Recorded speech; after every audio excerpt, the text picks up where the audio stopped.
Chapter number 4 લીલા રંગનો ઘોડો. આજે આ ચેપ્ટરનું એક્સપ્લેનેશન હું કરું છું અને બીજા પાર્ટ 1માં એક્સપ્લેનેશન થશે અને બીજા પાર્ટમાં હું એની એક્સરસાઇઝ અને શબ્દાર્થ કરાવીશ. એક દિવસ અકબર બાદશાહ ઘોડા પર બેસીને બાગમાં ફરવા ગયો. તેમની સાથે બિરબલ પણ હતો.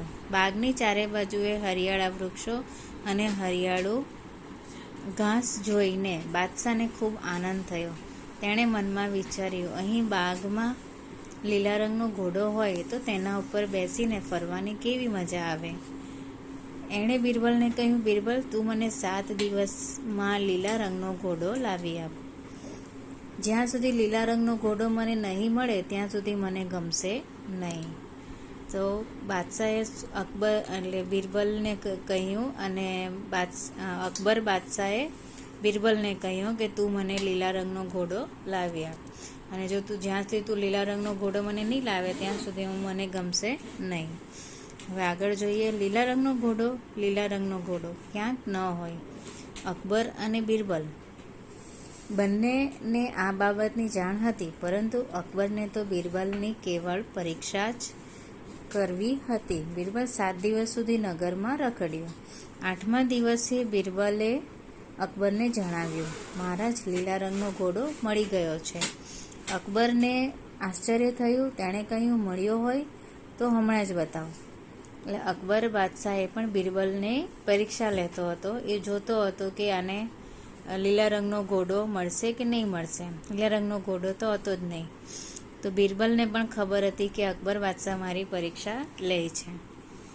તો એમણે પછી ત્યારે શું કહ્યું કે અકબર, મહારાજ, લીલા રંગનો ઘોડો તો મળી ગયો છે, પણ 8મા દિવસે મળશે.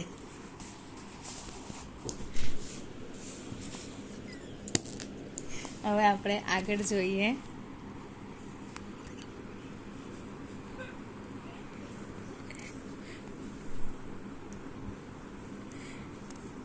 બિરબલે કહ્યું, ઘોડાના માલિકની 2 શરતો છે. બાદશાહે પૂછ્યું, કઈ 2 શરતો? બિરબલે કહ્યું, પહેલી શરત એ છે કે તમે જાતે જ તે ઘોડો લેવા જાઓ. આ શરત મને મંજૂર છે. બોલ, બીજી શરત કઈ છે? બાદશાહે પૂછ્યું. બિરબલે ઉત્તર આપ્યો, મહારાજ, ઘોડો ખાસ રંગનો છે, તેથી તેના માલિકનો આગ્રહ છે કે આપ અઠવાડિયાના 7 વાર સિવાયના બીજા કોઈ વારે ઘોડો લેવા જાઓ. અકબર ચકિત થઈ ગયો. બિરબલની ચતુરાઈથી તે ખુશ થયો. તેણે બિરબલને ઇનામ આપ્યું. હવે આપણે બીજા પાઠમાં એક્સરસાઇઝ અને શબ્દાર્થ સમજાવીશ.